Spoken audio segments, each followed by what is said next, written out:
नमस्कार दोस्तों, स्वागत है आपका हमारे YouTube चैनल लर्निंग विद सीमान में। हमने अपने पिछले वीडियो में व्यक्तित्व से संबंधित विश्लेषणात्मक सिद्धांत, प्रकार सिद्धांत जिक्र किया था और उसी क्रम में आज हम लोग यूंग के द्वारा प्रस्तुत किए गए विचारों का अध्ययन करेंगे। यूंग जो सिगमंड फ्रायड के एक सहयोगी भी रहे हैं, उन्होंने व्यक्तित्व को कुछ अपने ढंग से परिभाषित करने का प्रयास किया। चूंकि उनके सहयोगी थे इसलिए इनका सिद्धांत भी कहीं न कहीं मनोविश्लेषणात्मक सिद्धांत जिसको सिगमंड फ्रायड ने दिया है उससे मेल खाता हुआ है। तो यहाँ पे यूंग जो कि सिगमंड फ्रायड के ही एक सहयोगी थे, उन्होंने जो सिद्धांत दिया उस सिद्धांत का नाम क्या है? विश्लेषणात्मक सिद्धांत। किसने दिया है? तो यूंग ने दिया है। कभी कभी यही क्वेश्चन पूछ सकता है आपसे कि व्यक्तित्व का विश्लेषणात्मक सिद्धांत किसने दिया है? तो किसने दिया है? यूंग ने। यूंग ने अपने सिद्धांत में मन की ही चर्चा की है। तो उन्होंने कहा, जैसे सिगमंड फ्रायड ने कहा था कि मन के 3 प्रकार, चेतन, अचेतन और अर्धचेतन की चर्चा की थी, और यूंग ने सिगमंड फ्रायड की ही तरह मन के आकारात्मक पक्षों को 3 भागों में बांटा, लेकिन वो भाग नहीं है जैसे कि सिगमंड फ्रायड ने दिया था। सिगमंड फ्रायड ने आकारात्मक पक्षों, ट्रोपोलॉजिकल जो एस्पेक्ट्स थे, उसमें उन्होंने 3 भाग कौन कौन से दिए थे? चेतन पक्ष, अचेतन पक्ष और अर्धचेतन पक्ष। लेकिन यूंग जो है उन्होंने भी 3 पक्ष ही दिए हैं ट्रोपोलॉजिकल एस्पेक्ट्स को, लेकिन वो कौन कौन से हैं? चेतन मन, या जिसे हम कॉन्शियस माइंड बोलते हैं। दूसरा क्या है? अनकॉन्शियस की जगह पर इन्होंने अनकॉन्शियस को 2 भागों में बांट दिया है। पहला व्यक्तिगत अचेतन मन और दूसरा सामूहिक अचेतन मन। इस प्रकार से यूंग ने 3 प्रकार कौन कौन से बता दिए। सबसे पहला प्रकार उन्होंने कहा जो मन है उसके 3 प्रकार कौन कौन से हैं वो? तो सबसे पहला है चेतन मन, जिसकी चर्चा सिगमंड फ्रायड ने भी की थी। इंग्लिश में बोलते हैं कॉन्शियस माइंड।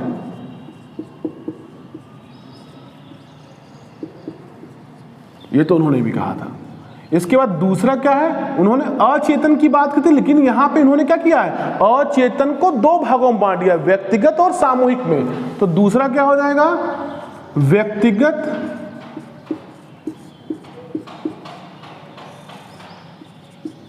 अचेतन मन।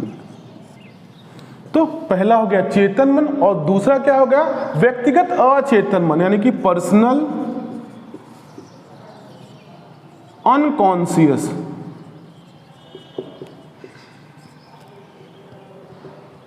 माइंड।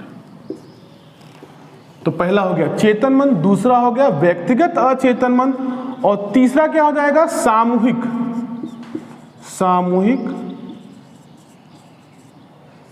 अचेतन मन।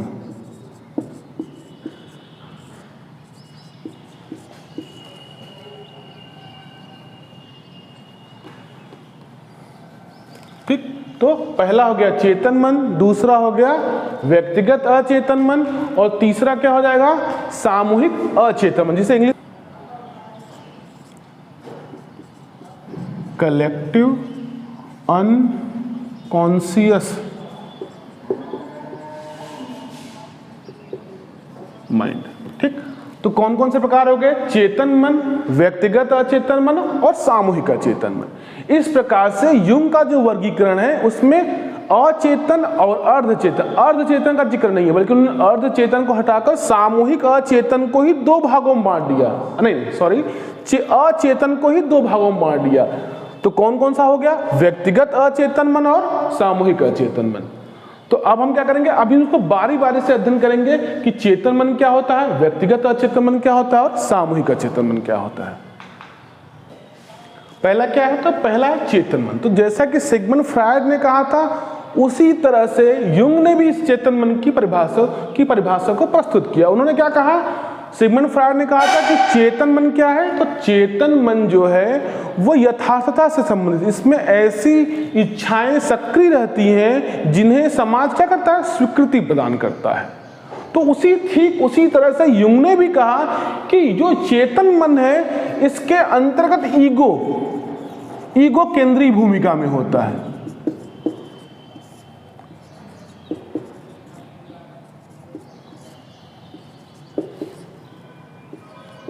तो सबसे पहले तो याद रखिए कि चेतन मन किसे, चेतन मन वो जहां पे ईगो सक्रिय रहता है, चेतन मन वो रहता है जिसके अंतर्गत ऐसी इच्छाएं सक्रिय रहती हैं जिन्हें समाज क्या करता है, स्वीकृति प्रदान करता है। यानी कि सामाजिक रूप से स्वीकृत इच्छाएं कहां पाई जाती हैं, चेतन मन के अंतर्गत पाई जाती हैं।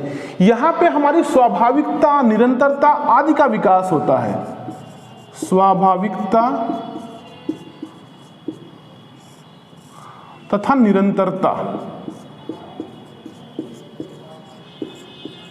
इन दो चीजों का विकास कहां होता है, तो चेतन मन के अंतर्गत होता है। तो हमें क्या याद रखना है कि चेतन मन में ऐसी इच्छाएं सक्रिय रहती हैं जिन्हें समाज क्या करता है, स्वीकृति प्रदान करता है। और इसके अंदर केंद्रीय भूमिका में कौन होता है, ईगो, यानी कि चेतनतया, यानी कि हमारा जो ये चेतन मन है वो कॉन्शियसली काम कर रहा था, मतलब कि हमारी बुद्धि वहां प्रॉपर रूप से चीजों को परख रही होती है, उसके आधार पर ही कार्य कर रही होती है। तो चेतन मन वो जहां पे सामाजिक स्वीकृत इच्छाएं सक्रिय होती हैं, और इसके अंदर केंद्रीय भूमिका में क्या होता है, ईगो।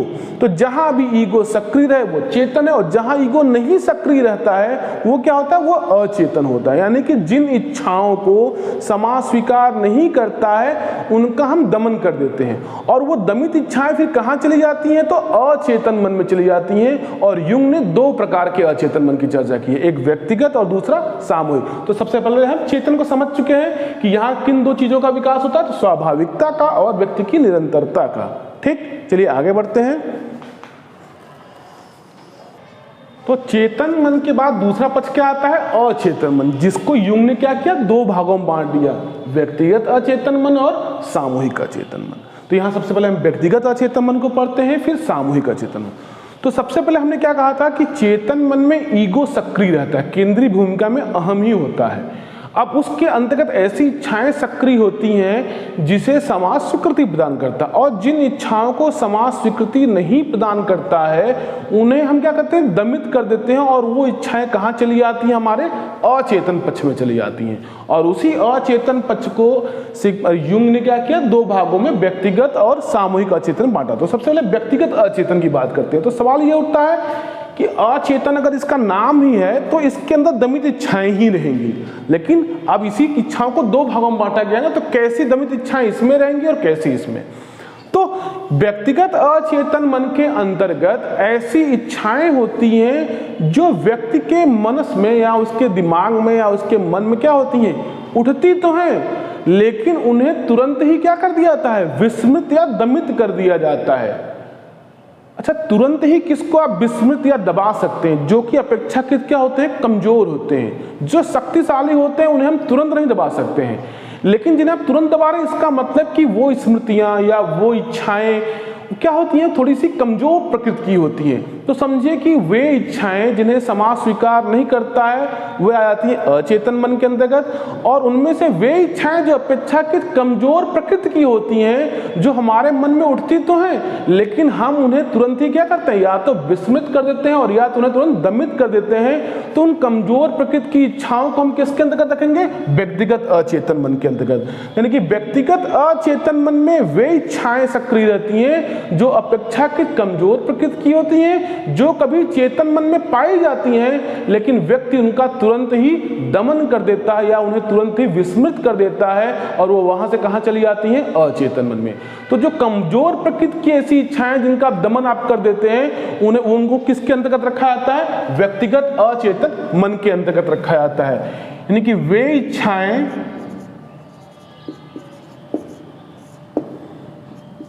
जिन्हें तुरंत ही दमित या विस्मृत कर दिया जाता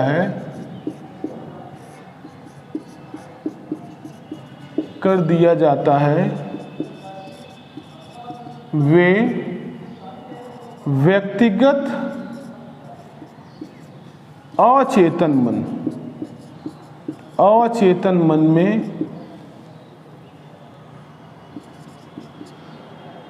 आ जाती है। यानी कि इन्हें तुरंत दमित करना संभव होता है। इससे क्या निष्कर्ष निकलता है कि जो व्यक्तिगत अचेतन मन में जो इच्छाएं सक्रिय होती हैं वो अपेक्षाकृत कमजोर प्रकृति की होती हैं, कमजोर प्रकृति की होती हैं। अब जो इच्छाएं कमजोर प्रकृति की होंगी वो व्यक्ति के व्यवहार को क्या करेंगी, बहुत ही कम प्रभावित कर पाएंगी। यानी कि व्यक्तिगत अचेतन मन में ऐसी इच्छाएं होती हैं जिन्हें व्यक्ति क्या करता है, तुरंत ही दमित या विस्मृत कर देता है, और उसके पश्चात वो इच्छाएं कहाँ चली जाती हैं, तो व्यक्तिगत अचेतन मन में चली जाती हैं। और इनकी प्रकृति कैसी होती है, कमजोर प्रकृति की होते हैं। और इस व्यक्तिगत अचेतन में पाई जाने वाली इच्छाएं यानी उसकी जो विषय वस्तु है, जो उसमें कंटेंट है, उस कंटेंट को हम मनोग्रंथि कहते हैं। क्या कहते हैं, मनोग्रंथि। उन्हें हम कहते हैं मनोग्रंथि, इंग्लिश बोलते हैं कॉम्प्लेक्स। क्वेश्चन क्या पूछ सकता है कि बताइए वे कौन सा पक्ष है हमारे व्यक्तित्व का यूं के अनुसार जो हमारे व्यवहार को, जो हमारे व्यक्तित्व को बहुत ही कम प्रभावित करता है, तो वो कौन सा, व्यक्तिगत अचेतन मन में। इसमें कैसी इच्छाएं होती हैं जो कभी हमारे चेतन मन में तो सक्रिय रहती हैं लेकिन उन्हें तुरंत ही दमित या विस्मित कर दिया जाता है। वे उनकी प्रकृति कैसी होती है, कमजोर होती है। और इस व्यक्तिगत अचेतन मन की विषय वस्तु को हम क्या कहते हैं, मनोग्रंथि या कॉम्प्लेक्स बोलते हैं।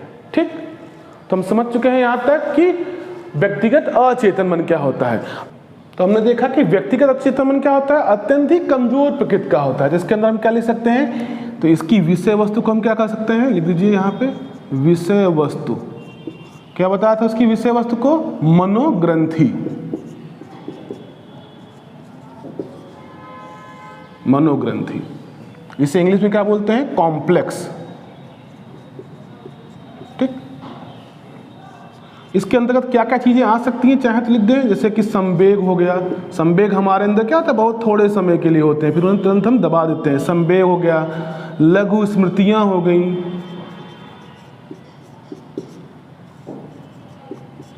प्रत्यक्षण हमारा हो गया, इसे क्या होते हैं, इसी के अंतर्गत आते हैं। ठीक, तो अब इसके बाद हम किसकी चर्चा कर रहे हैं, सामूहिक अचेतन मन की। तो सवाल ये उठता है कि सामूहिक अचेतन मन को हम सामूहिक क्यों कहते हैं। तो सामूहिक अचेतन मन को सामूहिक इसलिए कहते हैं क्योंकि इसमें ऐसी इच्छाएं सक्रिय रहती हैं जिसका संबंध किसी एक व्यक्ति के अनुभव से नहीं होता है, खुद हमारे अनुभव से नहीं होता है, बल्कि उसमें पूरे समाज के अनुभवों का एक तरह से कह सकते हैं कि सार होता है। जैसे व्यक्तिगत अचेतन मन का नाम व्यक्तिगत अचेतन मन इसलिए पड़ा क्योंकि इसमें जो अनुभव, जो इच्छाएं होती हैं वो हमारे पर्सनल अनुभव के ऊपर डिपेंड करती हैं, इसलिए व्यक्तिगत अचेतन मन हुआ। लिख देते हैं इस चीज को भी, ये जो सोर्स होता है ये व्यक्तिगत अनुभव पर डिपेंड करता है ना, व्यक्तिगत अनुभव पर। ठीक, इसीलिए नाम इसका व्यक्तिगत। लेकिन सामूहिक अचेतन मन का मान सामूहिक अचेतन इसलिए पड़ा क्योंकि इसमें जो इच्छाएं हमारे अंदर उठती हैं या विकसित होती हैं किसी कारण से, तो उसका जो स्रोत होता है उसमें एक व्यक्ति का पर्सनल अनुभव न होकर पूरे समूह का, तो कह सकते हैं पूरे मानव जाति का, उसकी संस्कृति का जो एक पूरा का पूरा अनुभव है, उसका एक सार क्या होता है, हमारे सामूहिक अचेतन मन में संग्रहित होता है। तो सवाल ये उठता है कि ये सारे जो अनुभव हैं जो हमने कभी प्राप्त ही नहीं किए हैं, जिन्हें मानव का पूरा मानव जात ने अनुभव किया है, हमारी पुरानी संस्कृतियों ने अनुभव के द्वारा प्राप्त किया है, तो वो सारी इच्छाएं जो है वो हमारे अंदर कैसे, तो पीढ़ी दर पीढ़ी वो लघु कथाओं के, जातक कथाओं, लघु कथाओं आदि के माध्यम से क्या वो पूर्वज हमको सुनाते सुनाते वो चीजें हमारे अंदर लाके भर देते हैं, जिनका हम प्रत्यक्ष अनुभव तो नहीं करते हैं, लेकिन वो हमारे एक मन के अंदर अपना स्थान बना देते हैं। और वो कहाँ जाते हैं, सामूहिक अचेतन मन में। तो इसे सामूहिक अचेतन मन इसलिए कहते हैं कि क्योंकि वैसा अनुभव केवल आपके अंदर संग्रहित नहीं है, समाज में अधिकांश लोगों के अंदर ऐसा मन संग्रहित। जैसे आप उदाहरण ले सकते हैं कि हम सूर्य देवता की पूजा करते हैं, इसका मतलब कि सूर्य जो तारा है वो निकलता है, हम उसकी पूजा करते हैं। तो क्या केवल आप एक लोग पूजा करते हैं, केवल मैं पूजा करता हूं? नहीं, ऐसी अवधारणाएं बहुतों के अंदर है। वो सभी सुबह उठते हैं और सूर्य भगवान को नहाने के बाद क्या करते हैं, जल चढ़ाते हैं, उनको अगरबत्ती दिखाते हैं, उनकी पूजा करते हैं। इसका मतलब कि कहीं ना कहीं उनके विषय में जो जानकारी हमारे अंदर आई है उसका सोर्स कोई एक है, तो क्या है, वो समाज है हमारा। तो समाज की अनुभूतियां जो बहुत पुरातन काल से चली आ रही हैं वो धीरे धीरे हमारे अंदर कैसे आ रही, पीढ़ी दर पीढ़ी वो हमारे अंदर क्या हो रही है, कुछ जातक कथाओं की सहायता से या पुरानी जो कथाएं हैं उनकी सहायता से वो हमारे अंदर कहानियों के रूप में भर दी जाती हैं। और हम उसका क्या होता है, हमारे अंदर उसका एक इमेज क्रिएट हो जाता है। इसीलिए हम कभी भी सूर्य को तारे के रूप में नहीं देखते हैं, बल्कि सूर्य को सूर्य देवता के रूप में देखते हैं। आप देखेंगे कि हिंदू संस्कृति के अंतर्गत पीपल के पेड़ का एक अलग ही महत्व है। क्या महत्व है? तो पीपल के पेड़ को देखते ही क्या हमारे अंदर एक झुकाव आता है, हमारे अंदर एक रेस्पेक्ट की भावना आती है कि नहीं, ये पूजनीय पेड़ है। और पेड़ों के प्रति ऐसी भावना नहीं, क्योंकि हमारे अंदर जो कहानियां बनी है हिंदू संस्कृति के अंदर, उसमें उसको काफी अधिक महत्व दिया गया है। तो इसीलिए क्या होता है, हमारे अंदर ऐसे भाव उत्पन्न होते हैं। माँ के प्रति जो हमारी एक अवधारणा है, आप देखेंगे समाज के हर व्यक्ति के अंदर वैसी ही अवधारणा है। इसका मतलब कि हमारे समाज ने माँ को जिस प्रकार का एक रेस्पेक्ट दिया है वो सबके अंदर समान है, जबकि हर व्यक्ति दूसरे व्यक्ति से भिन्न है। तो उसका कारण ही केवल यही है कि वो जो अनुभव है पूरे समाज के हैं, जो हमारे अंदर पीढ़ी दर पीढ़ी आ रहे हैं, उनका हम प्रत्यक्ष अनुभव नहीं करते हैं, लेकिन फिर भी वो हमारे अंदर हैं और हम उस इच्छाओं से या उन अनुभूतियों से या उन स्मृतियों से इतने ज़्यादा प्रभावित होते हैं कि उन व्यवहारों से हम बाहर नहीं निकल पाते हैं। जैसे कहीं ना कहीं आपने देखा होगा कि बिल्ली के रास्ता काटने पर क्या हम रुक जाते हैं या नहीं भी रुकते हैं, तो हमारे मन में ये होता है कि जिस काम के लिए हम जा रहे हैं हो सकता है वो काम ना हो क्योंकि बिल्ली ने रास्ता काटा। जबकि ऐसा प्रत्यक्ष अनुभव हर व्यक्ति ने नहीं किया है, लेकिन जातक कथाओं या जो पुराने लोगों ने हमको जो कहानियां सुनाई हैं, उन कहानियों का जो एक निचोड़ है वो यही आ रहा है। इसका मतलब एक चीज तो कन्फर्म है कि सामूहिक अचेतन मन में ऐसी स्मृतियां आती जिनका व्यक्ति प्रत्यक्ष अनुभव नहीं करता है। तो जब प्रत्यक्ष नहीं करता है, इसका मतलब वो छुपा हुआ होता है। तो आप एक शब्द में कह सकते हैं कि सामूहिक अचेतन मन के अंतर्गत गुप्त स्मृति चिन्ह होते हैं, गुप्त स्मृति चिन्ह होते हैं, या कह सकते हैं कि यह गुप्त स्मृति चिन्हों का भंडार होता है।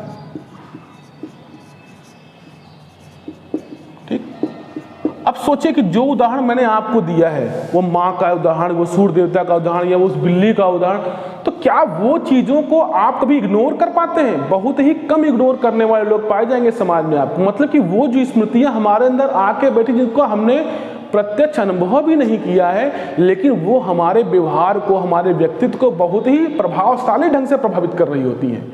इसका मतलब वो कमजोर नहीं है व्यक्तिगत अचेतन मन की मनोग्रंथि की तरह, बल्कि वो क्या है, वो स्ट्रांग है। तो एक चीज यहां से हमने ये भी लिख लिया कि इसके अंतर्गत जो ये चीजें पाई जाती हैं वो अपेक्षाकृत क्या होती हैं, स्ट्रांग होती हैं, शक्तिशाली इच्छाएं होती हैं वो। तो आप लिख दीजिए सबसे पहले वो कैसी इच्छाएं होती हैं, तो शक्तिशाली स्मृतियां होती हैं। अब सवाल ये उठता है कि इन शक्तिशाली स्मृतियों को हम कहेंगे क्या? जैसे इसकी स्मृतियों को हमने क्या कहा था, तो मनोग्रंथि या कॉम्प्लेक्स कहा था, ठीक उसी प्रकार से इन शक्तिशाली स्मृतियों को हम कहते हैं आदि रूप। आदि रूप, जिन्हें इंग्लिश में कहते हैं आर्केटाइप, ARCHETYPE, आर्केटाइप्स। तो कह सकते हैं इसका जो कॉम्प्लेक्स या विषय वस्तु है वो क्या है, वो आदिरूप या आर्केटाइप्स है। ठीक, यहां तक समझ में आया कि सामूहिक अचेतन मन का नाम सामूहिक अचेतन इसलिए पड़ा है क्योंकि इसमें जो स्मृतियां, जो अनुभव संग्रहित होते हैं, उनका सोर्स क्या होता है, पूर्ण रूप से समाज होता है। ढेर सारे लोगों की स्मृतियां वो आके आई हैं, और ये एक में नहीं होता है, बल्कि ये अधिकांश उस प्रकार के समाज के हर व्यक्ति में वैसी ही स्मृतियां पाई जाती हैं। तो इसलिए क्या नाम दे दिया गया, सामूहिक अचेतन मन। अब इस अचेतन मन के अंदर जो विषय वस्तु होगा उसका सोर्स क्या होता है, गुप्त स्मृति चिन्हों का भंडार, यानी कि उसमें जो विषय वस्तु है वो गुप्त स्मृतियों के ऊपर आधारित है। और उसका सोर्स क्या है, मानव का समाज, जो हमारा ये समाज है वो है, उस समाज की जो संस्कृति है और वो है। तो ये जो बना है गुप्त स्मृति चिन्ह, इसका सोर्स कहाँ है, तो हमारा मानव समाज और उसकी संस्कृति। ठीक, और इन जो स्मृति चिन्हों का जो ये भंडार है, जो हमारी इच्छा है, उसको हमने क्या नाम दे दिया है, आदि रूप नाम दे दिया है। और ये किस प्रकृति की होती हैं, तो शक्तिशाली प्रकृति की होती हैं, और इन्हें हम आसानी से क्या होता है, इग्नोर नहीं कर सकते। इसका मतलब ये हमारे व्यक्तित्व को ज्यादा प्रभावशाली ढंग से प्रभावित करते हैं। अगर ये क्वेश्चन पूछे कि हमारे व्यक्तित्व को सर्वाधिक कौन प्रभावित करता है, व्यक्तिगत अचेतन मन की सामूहिक अचेतन मन, तो आप क्या कहेंगे, सामूहिक अचेतन मन। तो जैसे यहां लिखा है विषय वस्तु का नाम क्या है, मनोग्रंथि, तो यहां पे क्या हो जाएगा, आदि रूप। इसे क्या इंग्लिश बोलते हैं, आर्केटाइप। ठीक, आप चाहें तो साथ साथ में नोट्स बनाते रहिए इसका। ठीक। अब इन आदि रूपों के अंदर हमने आपसे जो चर्चा की किसी एक आदि रूप, तो हमने कहा जैसे सूर्य के प्रति जो हमारी भावनाएं है, माँ के प्रति जो हमारी भावनाएं है, या हमारे मन में एक नायक शब्द के प्रति जो भाव है कि नायक मतलब कि नायक वो जो सबका प्रतिनिधित्व करता है, जिसके आने से बुराइयों का खत्म होना शुरू हो जाता है, वो हमारे लिए नायक कहलाते हैं। जिनके एक नाम से ही हमारे अंदर पॉजिटिविटी आती है कि नहीं अब कुछ अच्छा होने वाला है, तो वो नायक कहलाते हैं। पिता का आदि रूप होता है, जो पिता के प्रति हमारे अंदर रेस्पेक्ट पाया था, तो वो से हम कहते हैं पिता का आदि रूप। इसी तरह से तमाम आदि रूपों की चर्चा युंग ने अपने सिद्धांत में की है और हम बारी बारी से उन सभी आदि रूपों का अध्ययन करेंगे। ठीक, तो चलिए आगे बढ़ते हैं। आदि रूपों में पहले आदि रूप को हम पढ़ेंगे पर्सोना आदि रूप।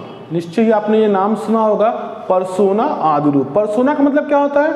पर्सोना एक लैटिन भाषा का ही शब्द है जिसका अर्थ क्या होता है? मुखौटा। तो मुखौटा का वास्तविक कार्य क्या होता है? वास्तविक कार्य उसका यही है कि जब व्यक्ति मुखौटा इसीलिए पहनता है ताकि अगले उसको पहचान न सके, यानी वो अपनी असलियत को छुपाने के लिए अपने मुंह पर एक मुखौटा पहनता है।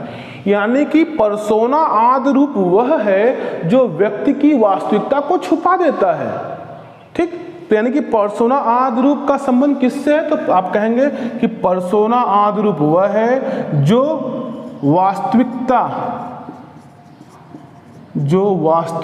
से भिन्न का या वास्तविकता से भिन्न स्थिति को प्रदर्शित करता है, स्थिति को अभिव्यक्त करता है। चलिए, अभिव्यक्त करता है।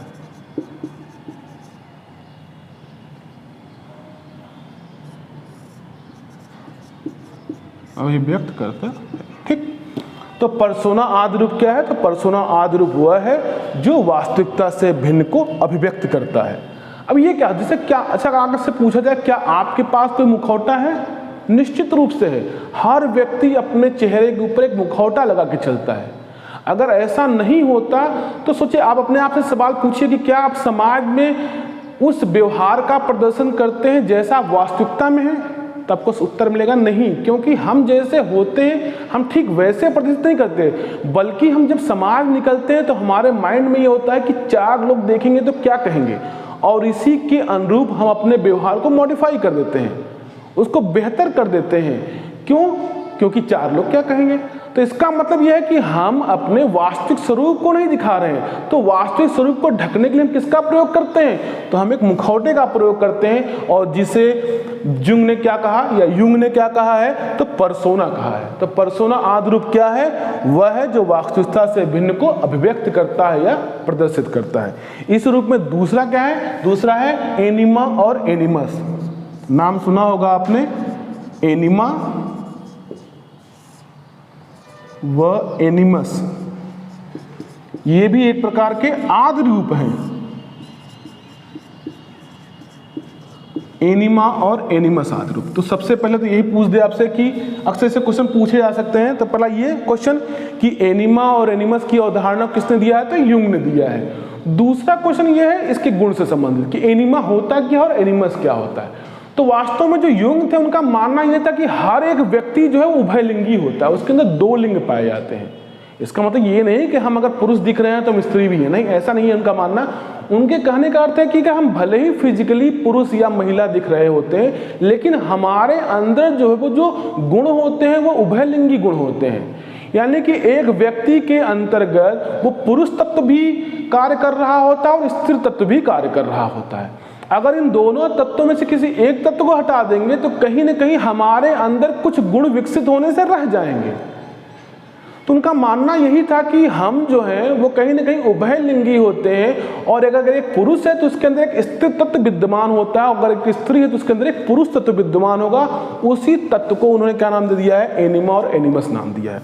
तो आपको यहाँ पे ये याद रखना है कि पुरुष के अंदर पाया जाने वाला, पुरुष के अंदर पाया जाने वाला स्त्री तत्व क्या कहलाता है बताइए? तो पुरुष के अंदर पाया जाने वाला स्त्री तत्व एनिमा है, उसे क्या बोलेंगे? एनिमा। अब आप लोग समझ ही गए होंगे कि स्त्री के अंदर पाया जाने वाला या महिला स्त्री के अंदर पाया जाने वाला जो पुरुष तत्व है उसे हम क्या कहेंगे? उसे हम कहेंगे एनिमस।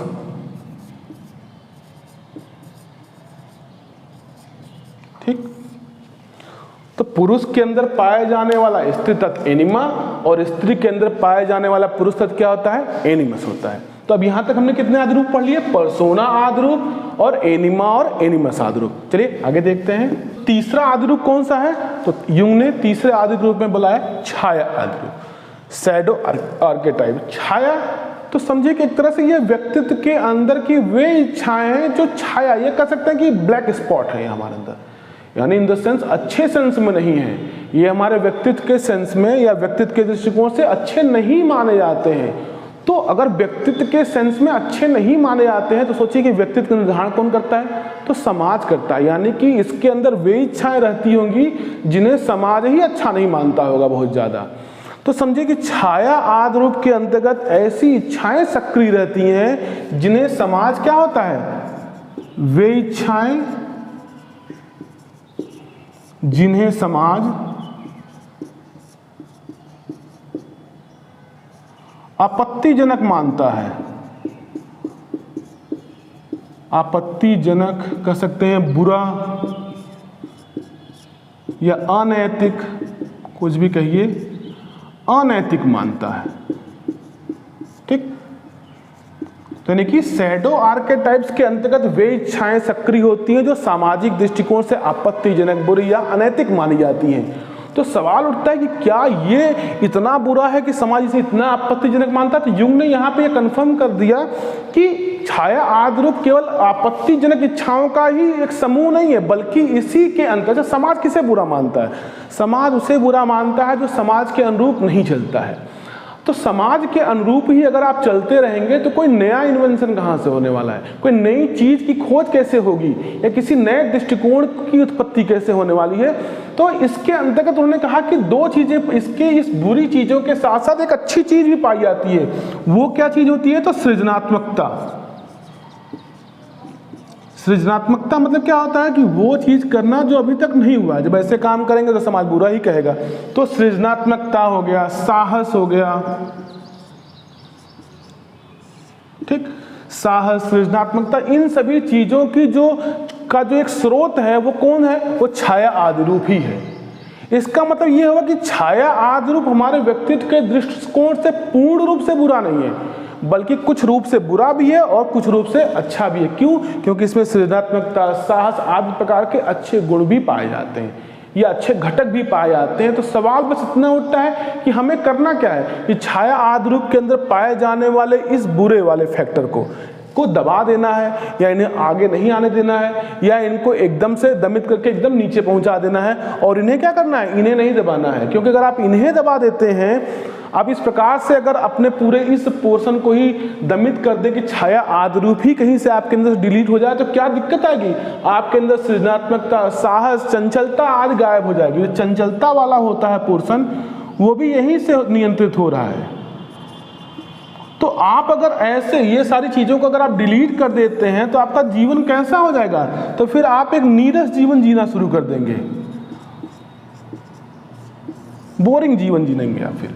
तो इसका मतलब कि ये जो छाया आदि रूप है हमारे लिए बेहतर है। बस हमको यही करना है कि उसकी आपत्तिजनक इच्छाओं को दबा देना है, उनको भरने से रोक देना है। ये काम कौन कर सकता है? तो दबाने वाला काम जो वो ईगो कर सकता है। तो इसके लिए करना क्या है कि एक व्यक्ति को अपने अंदर उपस्थित ईगो को इतना शक्तिशाली बना देना है कि वो छाया आदि रूप के इस भाग को क्या करे?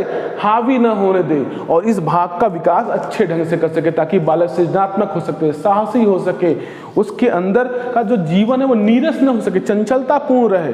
तो इसलिए हमारे लिए शैडो आर्केटाइप बुरा नहीं है, बल्कि उसके अंदर थोड़ी बुराइयां भी हैं और ढेर सारी अच्छाइयां भी हैं। ठीक, तो हमने तीन को पढ़ा। सबसे पहले हमने पढ़ा पर्सोना आदि रूप, उसके बाद हमने पढ़ा एनिमा और एनिमस आदि रूप, फिर पढ़ा हमने छाया आदि रूप। अब एक अंतिम बचा है आत्मन आदि रूप। चलिए उसको भी देख लेते हैं जल्दी से। तो चौथा क्या है? आत्मन आदि रूप। इसको इंग्लिश में कह सकते हैं सेल्फ आर्केटाइप। सेल्फ आर्केटाइप ये क्या होता है? तो युंग ने कहा कि संपूर्ण व्यक्तित्व के अंतर्गत आत्मन आदि रूप सर्वाधिक महत्वपूर्ण है। अब क्यों सबसे ज्यादा महत्वपूर्ण है? तो उन्होंने कहा कि जो आत्मन आदि रूप है ये क्या करता है? यह हमारे व्यक्तित्व की समग्रता, उसकी संपूर्णता, क्या क्या व्यक्तित्व की समग्रता, संपूर्णता, एक ही बात है, संपूर्णता, समन्वय का क्या करता है? प्रतिनिधित्व करता है।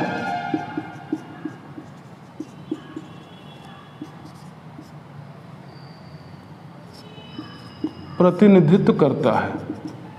तो एकात्मता, संपूर्णता, यहां पे एकात्मता भी लिख सकते हैं, यूनिटी, एकात्मता। तो व्यक्तित्व की समग्रता, ये दोनों एक ही है। समग्रता, संपूर्णता, एकात्मता, समन्वय का प्रतिनिधित्व कौन करता है? तो आत्मन आदि रूप करता है।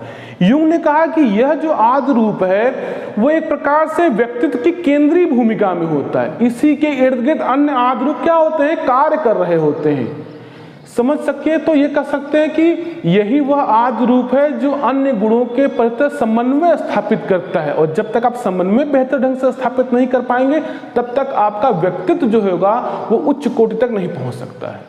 तो इस परिप्रेक्ष्य में जो ये आत्मन आदि रूप है उसका मुख्य कार्य क्या है कि वह व्यक्तित्व की एकात्मता मतलब यूनिटी को प्रतिनिधित्व करता है, उसकी समग्रता का, जो भी चीज के अंदर सबका वो अकेले प्रतिनिधित्व करता है और उन सभी पक्षों के बीच क्या करने का प्रयास करता है? समन्वय स्थापित करने का प्रयास करता है। क्यों? ताकि आप इस समाज से बेहतर ढंग से क्या हो सके? समायोजित, या इस समाज के साथ बेहतर ढंग से समायोजन स्थापित कर सके। और जब आप ये कर पाएंगे तो क्या होगा? तब आपका व्यक्तित्व उच्च शिखर पर होगा, यानी कि आप अपने व्यक्तित्व के उच्च बिंदु तक पहुंच जाएंगे। तो इस रूप में युंग ने जो समझाने का प्रयास किया उसमें सबसे अधिक महत्वपूर्ण क्या है? सामूहिक अचेतन। सामूहिक अचेतन को उन्होंने अधिक स्पष्ट ढंग से स्थापित करने का प्रयास किया या समझाने का प्रयास किया है। और इस सामूहिक अचेतन मन के अंतर्गत उन्होंने सबसे बढ़िया कॉन्सेप्ट क्या लेके आया, या सबसे महत्वपूर्ण टॉपिक क्या लेके आए? आदि रूप। वो क्या है? वो आदि रूप। और उन्होंने क्या बताया कि आदि रूप क्या है? तो गुप्त स्मृति चिन्हों के भंडार है। और उनके कितने प्रकारों का वर्णन किया उन्होंने? 4 प्रकार हमने आपके सामने रखा। कौन कौन सा है? तो पर्सोना, दूसरा क्या है? एनिमा, एनिमस, एनिमा व एनिमस, तीसरा क्या है? छाया आदि रूप, और चौथा है आत्मन, आत्मन आदि रूप। ठीक, स्क्रीनशॉट ले सकते हैं इसका। ठीक, इसके साथ इसका नोट्स भी बनाते हैं क्योंकि बहुत ही इंपॉर्टेंट ये टॉपिक है। कभी कभी ये पूछ देता है कि बताइए सामूहिक अचेतन मन की अवधारणा को किसने दिया था? तो वो युंग है, वो सिगमंड फ्रायड नहीं है, क्योंकि उन्होंने अचेतन मन की अवधारणा को दिया था और सामूहिक अचेतन मन की अवधारणा को देने वाले कौन है? तो युंग है। कैसा लगा आपको आज का वीडियो? अगर अच्छा लगा हो तो इसे लाइक करिए, शेयर करिए और इसे सब्सक्राइब करना न भूलिए। धन्यवाद।